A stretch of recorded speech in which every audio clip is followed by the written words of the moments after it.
अभी अभी इस वक्त एक बहुत बड़ी खबर अंतर्राष्ट्रीय गलियारों से निकलकर सामने आ रही है और इस खबर ने वैश्विक राजनीति की बिसात पर ऐसी हलचल पैदा कर दी है जिसकी गूंज वॉशिंगटन से लेकर ब्रुसेल्स तक, पेरिस से लेकर नई दिल्ली तक सुनाई दे रही है। कूटनीति के बंद दरवाजों के पीछे जो चर्चा महीनों से धीमी आवाज में चल रही थी, वह अब खुलकर वैश्विक बहस का रूप लेती दिखाई दे रही है। सवाल बड़ा है, चर्चा उससे भी बड़ी है और संकेत उससे भी ज्यादा गहरे हैं। क्या दुनिया की ताकत का संतुलन बदलने जा रहा है? क्या वह दौर खत्म होने की ओर है जब एक ही महाशक्ति पूरी दुनिया की दिशा तय करती थी? और क्या भारत अब उस केंद्र में आ चुका है जहां से नई वैश्विक व्यवस्था की रेखाएं खींची जाएंगी? इस वक्त की यह बड़ी अपडेट कई अंतर्राष्ट्रीय थिंक टैंकों, रणनीतिक विश्लेषकों और राजनीतिक गलियारों में तेजी से घूम रही है कि नाटो के भीतर भारत को लेकर असाधारण स्तर की चर्चा चल रही है। यह कोई साधारण कूटनीतिक संकेत नहीं है, बल्कि शक्ति संतुलन के संभावित पुनर्गठन का संकेत माना जा रहा है। जैसे ही यह खबर बाहर आई, वैश्विक मीडिया के बड़े मंचों पर बहस तेज हो गई और अमेरिका की राजनीति से जुड़े कई हलकों में भी बेचैनी साफ दिखाई देने लगी। खासतौर पर पूर्व अमेरिकी राष्ट्रपति डोनाल्ड ट्रंप की आक्रामक विदेश नीति की पृष्ठभूमि में यह घटनाक्रम और भी ज्यादा अहम हो जाता है। अंतर्राष्ट्रीय राजनीति के जानकार मान रहे हैं कि अगर वैश्विक सुरक्षा ढांचे में भारत की भूमिका औपचारिक रूप से बढ़ती है तो यह 21वीं सदी की सबसे बड़ी रणनीतिक शिफ्ट साबित हो सकती है। यह सिर्फ एक संगठन में शामिल होने या न होने का सवाल नहीं है, यह उस मानसिकता के बदलने का संकेत है जिसमें दशकों तक भारत को केवल एक उभरती अर्थव्यवस्था के रूप में देखा गया, लेकिन अब उसे निर्णायक शक्ति के रूप में स्वीकार करने की चर्चा हो रही है। दोस्तों, आज की यह चर्चा कोई हल्की फुल्की बात नहीं है। यह वह मुद्दा है जो आने वाले वर्षों की वैश्विक दिशा तय कर सकता है। इसलिए वीडियो को आगे बढ़ाने से पहले आप सभी से एक छोटी सी अपील है। अगर आप चाहते हैं कि भारत की हर बड़ी रणनीतिक खबर आप तक सबसे पहले पहुंचे, तो अभी इसी वक्त वीडियो को लाइक कर दीजिए, कमेंट में भारत माता की जय जरूर लिखिए और हमारे चैनल रावी फर्स्ट इंडिया को सब्सक्राइब कर लीजिए, क्योंकि यहाँ हम सिर्फ खबर नहीं बताते, बल्कि उसके पीछे की पूरी रणनीति, पूरा भू राजनीतिक खेल और पूरी सच्चाई आपके सामने रखते हैं। अब सवाल यह है कि आखिर अचानक भारत को लेकर इतनी बड़ी हलचल क्यों? क्या वाकई दुनिया एक बहुध्रुवीय व्यवस्था की ओर बढ़ रही है? क्या यूरोप के भीतर ऐसी सोच मजबूत हो रही है कि सुरक्षा और आर्थिक साझेदारी के नए समीकरण बनाए जाएं?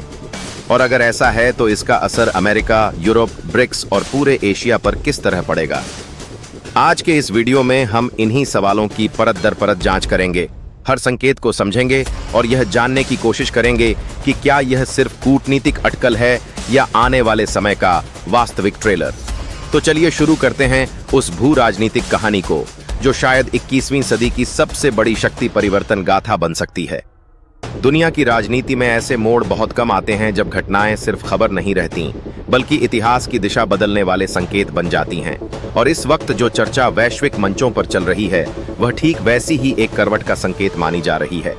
दशकों तक अंतर्राष्ट्रीय सुरक्षा व्यवस्था का केंद्र अटलांटिक के दोनों किनारों के बीच सीमित रहा, जहां एक ओर अमेरिका नेतृत्व करता था और दूसरी ओर यूरोप उसके साथ कदम मिलाकर चलता था। लेकिन समय के साथ समीकरण बदलते गए। आर्थिक शक्ति एशिया की ओर खिसकती गई, तकनीकी नवाचार के नए केंद्र उभरे और वैश्विक दक्षिण की आवाज पहले से कहीं अधिक मुखर हो गई। इसी बदलते परिदृश्य में भारत की भूमिका लगातार मजबूत होती चली गई। कभी जिसे केवल एक उभरती अर्थव्यवस्था कहा जाता था, वही भारत आज वैश्विक आपूर्ति श्रृंखलाओं, डिजिटल पब्लिक इंफ्रास्ट्रक्चर, अंतरिक्ष कार्यक्रम, रक्षा साझेदारी और बहुपक्षीय मंचों पर निर्णायक उपस्थिति दर्ज करा चुका है। पिछले कुछ वर्षों में भारत ने जिस तरह संतुलित विदेश नीति अपनाई है, उसने उसे एक ऐसे विश्वसनीय साझेदार के रूप में स्थापित किया है जिस पर अलग अलग खेमों के देश भरोसा कर सकते हैं। रूस के साथ ऊर्जा सहयोग, अमेरिका के साथ रक्षा और तकनीकी साझेदारी, यूरोप के साथ व्यापारिक वार्ताएं और इंडो पैसिफिक में सक्रिय भागीदारी, इन सब ने मिलकर भारत को उस स्थिति में ला खड़ा किया है जहां उसे अनदेखा करना अब किसी भी बड़े संगठन के लिए संभव नहीं रहा। नाटो जैसे सुरक्षा संगठन के भीतर भारत को लेकर जो अनौपचारिक विमर्श चल रहा है, वह इसी व्यापक बदलाव का परिणाम माना जा रहा है। यह समझना जरूरी है कि नाटो मूल रूप से उत्तरी अटलांटिक क्षेत्र की सुरक्षा के लिए बना था, लेकिन आज खतरे की परिभाषा बदल चुकी है। साइबर सुरक्षा, समुद्री मार्गों की सुरक्षा, सप्लाई चेन की स्थिरता, ऊर्जा मार्गों की रक्षा और इंडो पैसिफिक में शक्ति संतुलन, ये सभी मुद्दे अब अटलांटिक से कहीं आगे तक फैले हुए हैं। ऐसे में कई रणनीतिक विश्लेषक यह सवाल उठा रहे हैं कि क्या वैश्विक सुरक्षा ढांचे को भी उसी अनुपात में व्यापक नहीं होना चाहिए जैसा वैश्विक अर्थव्यवस्था हो चुकी है। यही वह बिंदु है जहां भारत का नाम स्वाभाविक रूप से चर्चा में आता है। भारत हिंद महासागर क्षेत्र का एक प्रमुख शक्ति केंद्र है, दुनिया की सबसे बड़ी लोकतांत्रिक व्यवस्था है, तेजी से बढ़ती अर्थव्यवस्था है और तकनीकी नवाचार में अग्रणी भूमिका निभा रहा है। जब यूरोप अपनी ऊर्जा निर्भरता, आर्थिक मंदी और सुरक्षा चिंताओं से जूझ रहा है, तब उसे ऐसे साझेदारों की तलाश है जो न केवल बाजार दे सकें बल्कि रणनीतिक संतुलन भी प्रदान कर सकें। इसी संदर्भ में भारत को लेकर उत्सुकता बढ़ी है। हालांकि यह भी उतना ही सच है कि किसी भी औपचारिक संरचना में परिवर्तन आसान नहीं होता। नाटो की सदस्यता प्रक्रिया जटिल है और इसके लिए सर्वसम्मति की आवश्यकता होती है। इसलिए जो कुछ भी चर्चा में है उसे अभी संभावनाओं और विश्लेषण के दायरे में ही देखा जाना चाहिए।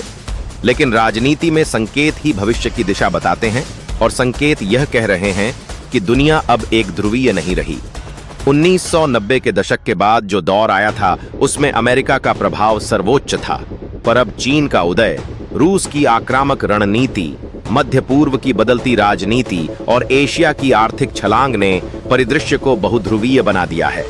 ऐसे में यूरोप भी अपने विकल्पों का विस्तार करना चाहता है। वह केवल एक सुरक्षा छाते पर निर्भर नहीं रहना चाहता बल्कि विविध साझेदारियों के माध्यम से अपने हित सुरक्षित करना चाहता है।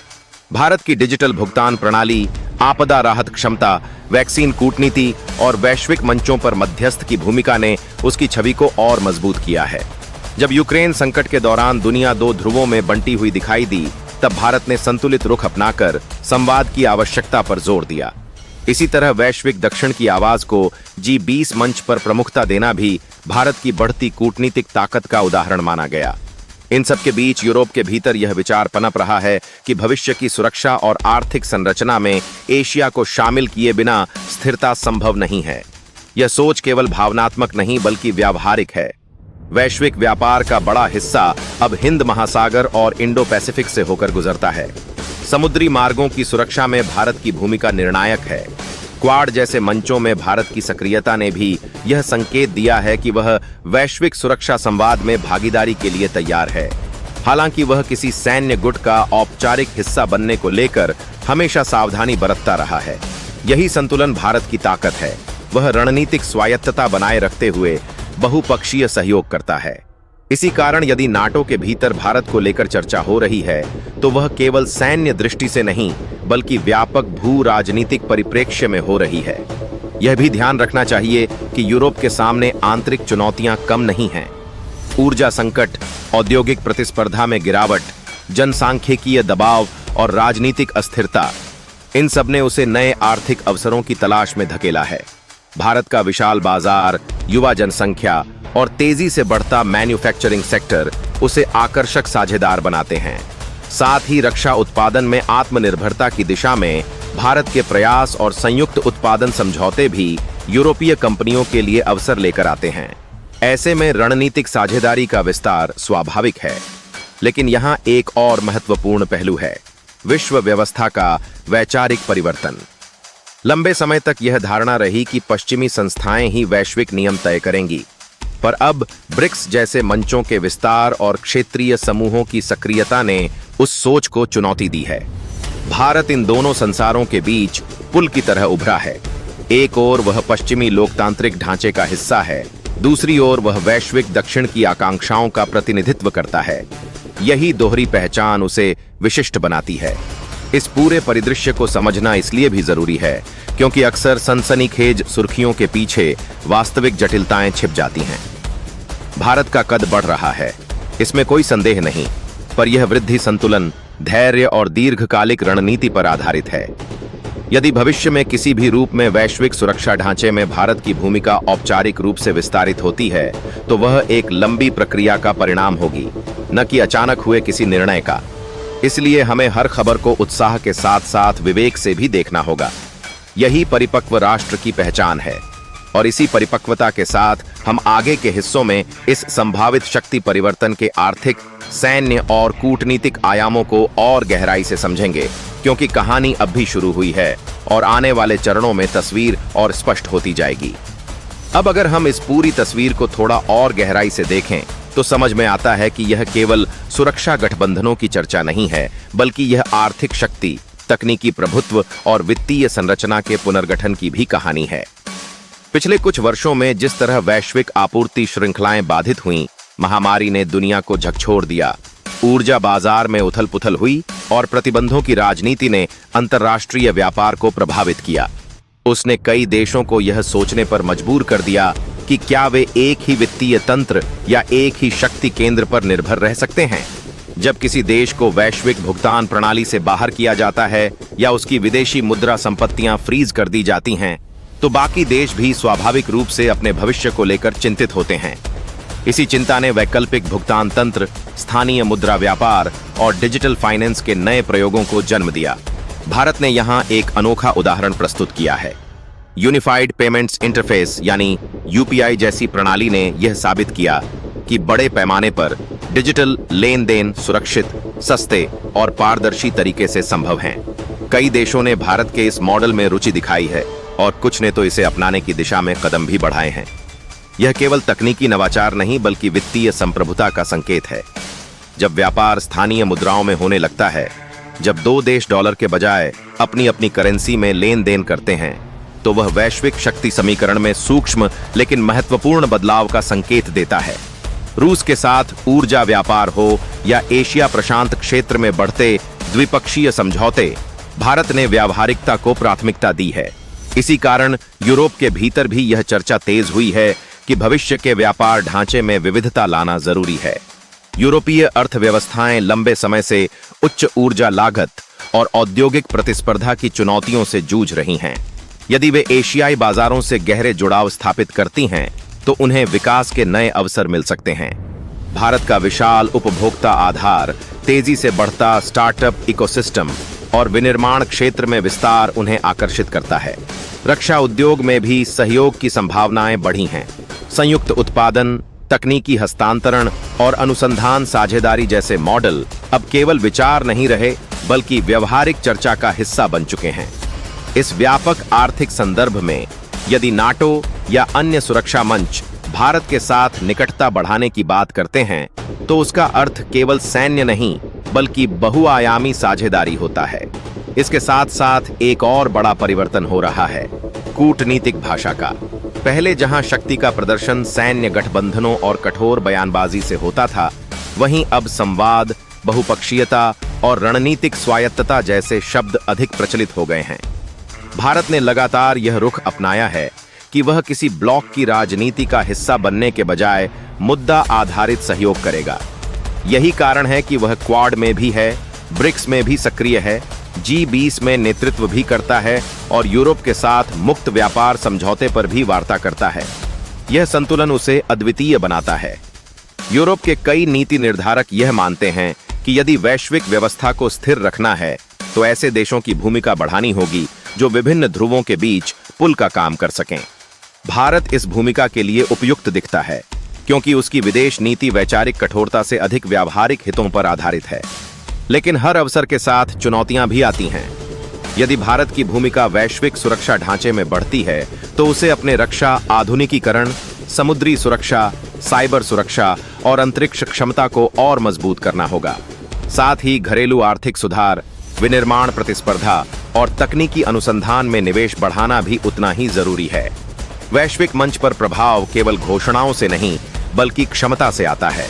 यही कारण है कि भारत ने आत्मनिर्भरता और वैश्विक साझेदारी को साथ साथ आगे बढ़ाने की रणनीति अपनाई है। सेमीकंडक्टर निर्माण से लेकर हरित ऊर्जा तक भारत कई क्षेत्रों में दीर्घकालिक निवेश कर रहा है। यूरोप के लिए यह संकेत है कि भारत केवल बाजार नहीं बल्कि साझेदार बनना चाहता है। इस पूरे परिदृश्य में ग्रीनलैंड, आर्कटिक मार्ग, इंडो पैसिफिक और हिंद महासागर जैसे भौगोलिक क्षेत्रों का महत्व भी बढ़ गया है।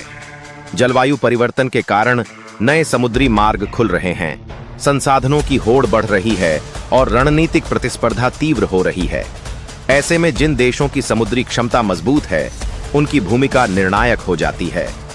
भारत की नौसैनिक उपस्थिति और समुद्री सहयोग पहलें उसे इस क्षेत्र में महत्वपूर्ण बनाती हैं।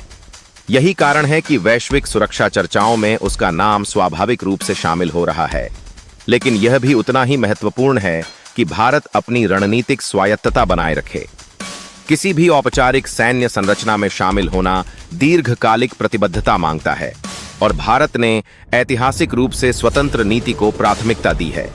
इसलिए जो भी बदलाव होगा वह सावधानी, चरणबद्धता और राष्ट्रीय हितों के आकलन के बाद ही संभव होगा। इस बीच मीडिया में चल रही बहसों और राजनीतिक वक्तव्यों को समझदारी से परखना जरूरी है। हर बयान अंतिम निर्णय नहीं होता और हर संकेत औपचारिक नीति में तुरंत नहीं बदलता। फिर भी इतना स्पष्ट है कि विश्व व्यवस्था एक संक्रमण काल से गुजर रही है। आर्थिक शक्ति का केंद्र पूर्व की ओर खिसक रहा है। तकनीकी नवाचार की प्रतिस्पर्धा तेज हो रही है और देशों के बीच संबंध अधिक जटिल होते जा रहे हैं। इस जटिलता में वही देश सफल होंगे जो संतुलन, लचीलापन और दूरदर्शिता का परिचय देंगे। भारत ने अब तक यही दिखाया है कि वह परिस्थितियों के अनुसार स्वयं को ढाल सकता है और अवसरों को पहचान सकता है। यदि भविष्य में वैश्विक सुरक्षा या आर्थिक ढांचे में कोई बड़ा पुनर्गठन होता है तो उसमें भारत की भूमिका निश्चित रूप से महत्वपूर्ण होगी, लेकिन वह भूमिका उसकी शर्तों पर और उसके हितों के अनुरूप होगी। यही इस पूरी चर्चा का मूल है। दुनिया बदल रही है और भारत उस बदलाव के केंद्र में धीरे धीरे लेकिन दृढ़ता से अपनी जगह बना रहा है। अब इस बदलती हुई वैश्विक तस्वीर का तीसरा और सबसे संवेदनशील आयाम सामने आता है, रणनीतिक संतुलन और वैचारिक टकराव का। दुनिया इस समय केवल आर्थिक प्रतिस्पर्धा या सैन्य गठबंधनों की पुनर्संरचना नहीं देख रही, बल्कि एक मानसिक परिवर्तन भी देख रही है। दशकों तक यह धारणा बनी रही कि वैश्विक नियम एक निश्चित भू राजनीतिक धुरी से तय होंगे, लेकिन अब कई राष्ट्र यह कहने लगे हैं कि निर्णय प्रक्रिया अधिक समावेशी और बहुध्रुवीय होनी चाहिए। यही वह बिंदु है जहां भारत का नाम बार बार उभरता है। भारत की सबसे बड़ी ताकत यह है कि वह स्वयं को किसी एक खेमे तक सीमित नहीं करता। वह पश्चिम के साथ भी संवाद करता है, पूर्व के साथ भी सहयोग करता है और वैश्विक दक्षिण की आवाज भी उठाता है। यही संतुलन उसे विशेष बनाता है। यदि वैश्विक सुरक्षा ढांचे में भारत की भूमिका बढ़ती है तो उसका प्रभाव केवल सैन्य क्षेत्र तक सीमित नहीं रहेगा, बल्कि यह कूटनीतिक संवाद की दिशा भी तय कर सकता है। उदाहरण के लिए इंडो पैसिफिक क्षेत्र में बढ़ती प्रतिस्पर्धा को ही लें। यह क्षेत्र अब वैश्विक व्यापार और समुद्री मार्गों का केंद्र बन चुका है। यहाँ शक्ति संतुलन बनाए रखना केवल एक देश के बस की बात नहीं है। भारत की भौगोलिक स्थिति उसे प्राकृतिक रणनीतिक लाभ देती है। हिंद महासागर में उसकी उपस्थिति और तटीय सुरक्षा क्षमता उसे वैश्विक समुद्री संवाद का अनिवार्य हिस्सा बनाती है। यही कारण है कि कई अंतर्राष्ट्रीय मंचों पर भारत को एक स्थिर और जिम्मेदार शक्ति के रूप में देखा जा रहा है। लेकिन हर शक्ति के साथ जिम्मेदारी भी जुड़ी होती है। यदि भारत वैश्विक सुरक्षा संवाद में अधिक केंद्रीय भूमिका निभाता है तो उसे रक्षा आधुनिकीकरण, तकनीकी अनुसंधान और साइबर सुरक्षा के क्षेत्र में और अधिक निवेश करना होगा। साथ ही उसे यह भी सुनिश्चित करना होगा कि उसकी विदेश नीति संतुलित और स्वतंत्र बनी रहे। भारत की ऐतिहासिक नीति गुटनिरपेक्षता की रही है, जिसे अब रणनीतिक स्वायत्तता का आधुनिक रूप कहा जाता है। इसका अर्थ यह है कि भारत सहयोग करेगा, लेकिन किसी एक शक्ति की छाया में नहीं खड़ा होगा। यही दृष्टिकोण आज कई देशों को आकर्षित करता है। यूरोप के भीतर भी यह विचार बढ़ रहा है कि भविष्य का सहयोग केवल पारंपरिक सैन्य ढांचे तक सीमित नहीं रहेगा। जलवायु परिवर्तन, आपदा प्रबंधन, साइबर खतरों और स्वास्थ्य सुरक्षा जैसे मुद्दे भी वैश्विक सुरक्षा का हिस्सा बन चुके हैं। भारत ने महामारी के दौरान वैक्सीन आपूर्ति और दवाओं के निर्यात के माध्यम से जो भूमिका निभाई, उसने उसकी छवि को और मजबूत किया। इसी तरह अंतरिक्ष मिशनों और डिजिटल पब्लिक इंफ्रास्ट्रक्चर ने यह दिखाया कि भारत तकनीकी क्षेत्र में भी अग्रणी भूमिका निभा सकता है। इन सब कारणों से यदि नाटो या अन्य मंच भारत के साथ गहन संवाद की दिशा में बढ़ते हैं तो वह केवल सामरिक साझेदारी नहीं, बल्कि व्यापक रणनीतिक सहयोग होगा। हालांकि इस पूरे परिदृश्य में चुनौतियां भी कम नहीं हैं। चीन का उदय, रूस पश्चिम तनाव, मध्य पूर्व की अनिश्चितता और वैश्विक आर्थिक मंदी, ये सभी कारक किसी भी नए संतुलन को जटिल बनाते हैं। भारत को इन सभी आयामों के बीच संतुलन बनाना होगा। यही वह परीक्षा है जो किसी भी उभरती शक्ति को देनी पड़ती है। भारत के लिए यह अवसर भी है और जिम्मेदारी भी। अवसर इसलिए कि वह वैश्विक निर्णय प्रक्रिया में अधिक प्रभाव डाल सके, और जिम्मेदारी इसलिए कि वह स्थिरता और संवाद को प्राथमिकता दे। आज दुनिया जिस मोड़ पर खड़ी है, वहां कठोर शक्ति से अधिक सॉफ्ट पावर और विश्वसनीयता का महत्व बढ़ गया है। भारत की लोकतांत्रिक व्यवस्था, युवा जनसंख्या और विविध सांस्कृतिक पहचान उसे सॉफ्ट पावर के क्षेत्र में भी मजबूत बनाती है। यही कारण है कि कई देश भारत को केवल रणनीतिक साझेदार नहीं, बल्कि दीर्घकालिक सहयोगी के रूप में देखते हैं। लेकिन यह भी स्पष्ट है कि किसी भी औपचारिक संरचना में बदलाव समय लेता है। चर्चा, वार्ता, समझौते और राजनीतिक सहमति, इन सभी चरणों से गुजरना पड़ता है। इसलिए जो भी संभावनाएं आज दिखाई दे रही हैं, उन्हें एक प्रक्रिया के रूप में समझना चाहिए। इस प्रक्रिया में भारत की भूमिका निर्णायक हो सकती है, लेकिन वह भूमिका उसके राष्ट्रीय हितों के अनुरूप ही आकार लेगी। यही परिपक्वता किसी भी बड़े राष्ट्र की पहचान होती है। आने वाले समय में यह देखना दिलचस्प होगा कि वैश्विक शक्ति संतुलन किस दिशा में बढ़ता है और उसमें भारत किस प्रकार अपनी रणनीतिक स्वायत्तता को बनाए रखते हुए प्रभाव का विस्तार करता है। एक बात स्पष्ट है, दुनिया बदल रही है और इस परिवर्तन के केंद्र में भारत का नाम पहले से कहीं अधिक मजबूती से लिया जा रहा है। दोस्तों, आज आपने जिस पूरी भू राजनीतिक तस्वीर को समझा, वह सिर्फ एक खबर नहीं, बल्कि बदलती हुई दुनिया का संकेत है। ताकत का संतुलन बदल रहा है, नए समीकरण बन रहे हैं और भारत का नाम अब वैश्विक मंचों पर पहले से कहीं ज्यादा मजबूती से लिया जा रहा है। लेकिन याद रखिए, जागरूक नागरिक ही मजबूत राष्ट्र बनाते हैं। अगर आप चाहते हैं कि ऐसी हर बड़ी अंतर्राष्ट्रीय अपडेट, हर रणनीतिक विश्लेषण और हर वो खबर जो मेन स्ट्रीम में अधूरी रह जाती है, आप तक सबसे पहले पहुंचे, तो अब वक्त है एक छोटा सा कदम उठाने का। वीडियो को अभी लाइक कीजिए ताकि यह जानकारी ज्यादा से ज्यादा लोगों तक पहुंचे। इसे अपने दोस्तों और परिवार के साथ शेयर कीजिए ताकि हर भारतीय इस बदलती दुनिया को समझ सके।